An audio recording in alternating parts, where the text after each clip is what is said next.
เส้นทางสายไหมเป็นเครือข่ายเส้นทางการค้าในยุคโบราณที่เชื่อมต่อระหว่างจีนชมพูทวีปตะวันออกกลางและยุโรปได้ก่อตั้งขึ้นเมื่อราชวงศ์ฮั่นของจีนได้ทำการค้าขายกับตะวันตกอย่างเป็นทางการในช่วง130ปีก่อนคริสต์ศักราชเส้นทางสายไหมก็ได้ถูกใช้งานมาตลอดจนถึงปี1453เมื่อจักรวรรดิออตโตมันที่ได้คว่ำบาตรทางการค้ากับต่างแดนและปิดเส้นทางดังกล่าวลงเป็นเวลาผ่านมาเกือบ600ปีแล้วนะครับที่เส้นทางสายไหมเคยใช้เพื่อการค้าระหว่างทวีปและเส้นทางสายนี้ก็อยู่คู่กับการค้าวัฒนธรรมและประวัติศาสตร์มาจนถึงทุกวันนี้วันนี้อับดุลไททูบขอนำเสนอเส้นทางสายไหมเครือข่ายเส้นทางการค้าที่เชื่อมต่อวัฒนธรรมและประวัติศาสตร์โลกจะมีอะไรบ้างไปชมกันครับ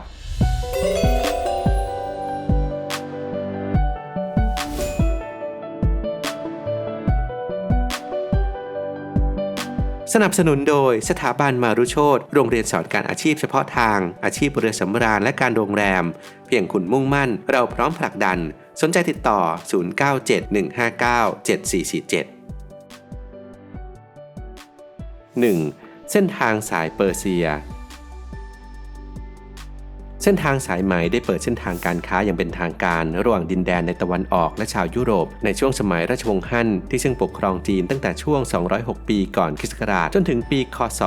220จากการที่จักรพรรดิฮั่นอู่ได้ส่งจางเฉียนนักการทูตผู้มีชื่อเสียงให้เดินทางไปติดต่อกับแหล่งวัฒนธรรมในเอเชียกลางเมื่อ138ปีก่อนคริสต์ศักราชและในการเดินทางครั้งนี้ก็ได้ถ่ายทอดข้อมูลอันมีค่าผ่านรายงานในการบันทึกการเดินทางซึ่งเกี่ยวข้องกับผู้คนและดินแดนที่อยู่ทางทิศตะวันตกมากมายและก็ยังพบว่าการขนส่งสินค้าและบริการตามเส้นทางเหล่านี้ได้เกิดขึ้นมาก่อนหน้านี้แล้ว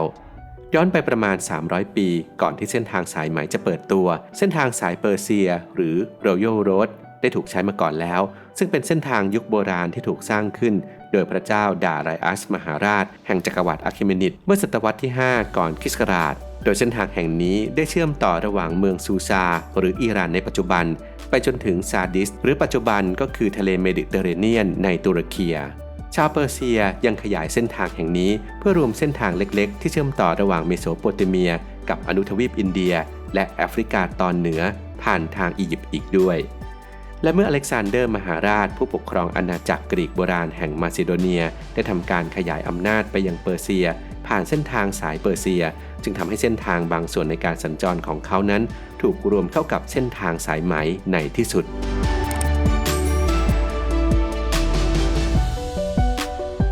2. เส้นทางสายไหมเมื่อการเปิดเส้นทางสายไหมในช่วงศตวรรษที่1และ2ก่อนคริสต์ศักราชนี้ได้ทำให้เส้นทางการค้าระหว่างตะวันออกและตะวันตกระหว่างกรีกและจีนเริ่มคึกคักขึ้นส่งผลให้จักรวรรดิโรมันและจักรวรรดิคูชานได้รับประโยชน์จากการค้าขายที่สร้างขึ้นผ่านเส้นทางสายไหมสิ่งนี้ก็ทำให้ชาวกรีกโบราณเรียกประเทศจีนในขณะนั้นว่าเซริสซึ่งแปลว่า The Land of Silk หรือดินแดนแห่งผ้าไหมนั่นเอง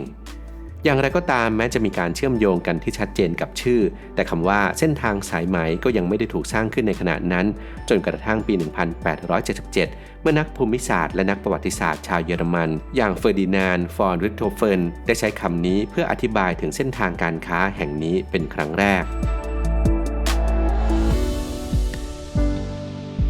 3. เส้นทางสายไหมสู่ดินแดนจีนเส้นทางสายไหมประกอบด้วยเครือข่ายขนาดใหญ่ของสถานีการค้าตลาดและเส้นทางสัญจรที่ออกแบบมาอย่างมีกลยุทธ์เพื่อลดความซับซ้อนของการขนส่งการแลกเปลี่ยนการกระจายสินค้าและการจัดเก็บสินค้า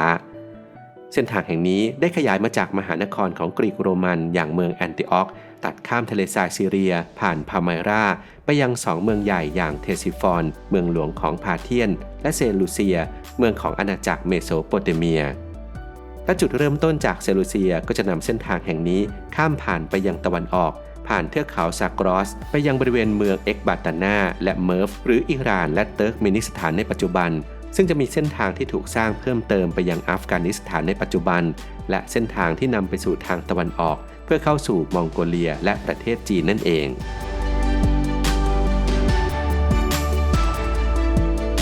4. สินค้าบนเส้นทางสายไหมในประวัติศาสตร์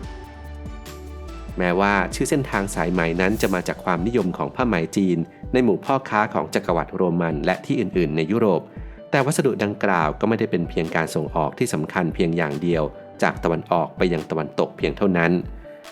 การค้าขายตามเส้นทางสายไหมในสมัยนั้นซึ่งก็ประกอบไปด้วยสินค้าที่หลากหลายไม่ว่าจะเป็นผักผลไม้ปศุสัตว์เมล็ดพืชหนังสัตว์เครื่องมือวัตถุทางศาสนางานศิลปะอัญมณีและโลหะนอกจากนี้เส้นทางแห่งนี้ยังเป็นส่วนที่สำคัญในการแลกเปลี่ยนทางด้านภาษาวัฒนธรรมความเชื่อทางศาสนาปรัชญาและวิทยาศาสตร์อีกด้วยสำหรับสินค้าโภคภัณฑ์อย่างกระดาษและดินปืนที่ชาวจีนคิดค้นขึ้นในสมัยราชวงศ์ฮั่นก็ส่งผลกระทบอย่างชัดเจนต่อวัฒนธรรมและประวัติศาสตร์ในตะวันตกซึ่งยังคงเป็นหนึ่งในรายการสินค้าที่มีการซื้อขายกันมากที่สุดระหว่างดินแดนตะวันออกและดินแดนตะวันตก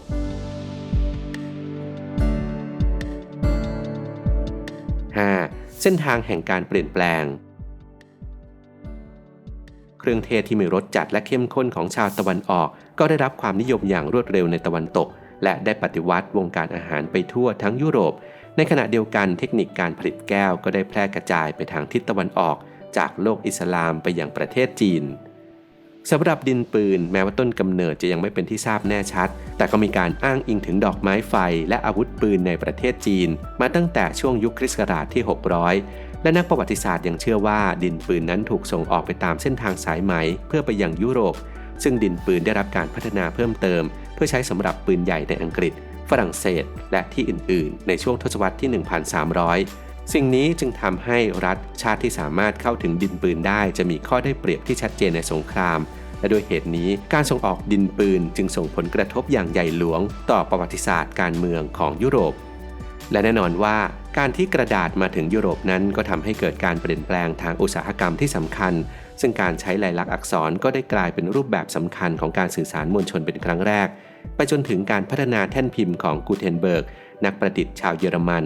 และในท้ายที่สุดก็ทำให้มนุษย์นั้นสามารถผลิตหนังสือได้เป็นจำนวนมากและต่อมาก็มีการเกิดขึ้นของหนังสือพิมพ์ซึ่งทำให้สามารถแลกเปลี่ยนข่าวสารและข้อมูลได้กว้างมากขึ้น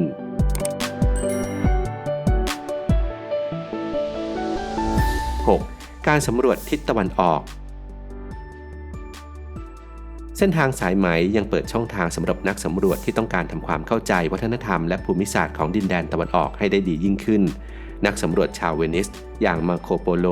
มีชื่อเสียงในการใช้เส้นทางสายไหมเพื่อเดินทางจากอิตาลีไปยังจีนในปี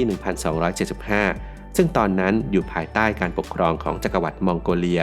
มาโคโปโลใช้เวลา 24 ปีในเอเชียโดยทำงานให้แก่ราชสำนักของกุบไลคานและเขาก็กลับไปยังเวนิสอีกครั้งโดยใช้เส้นทางสายไหม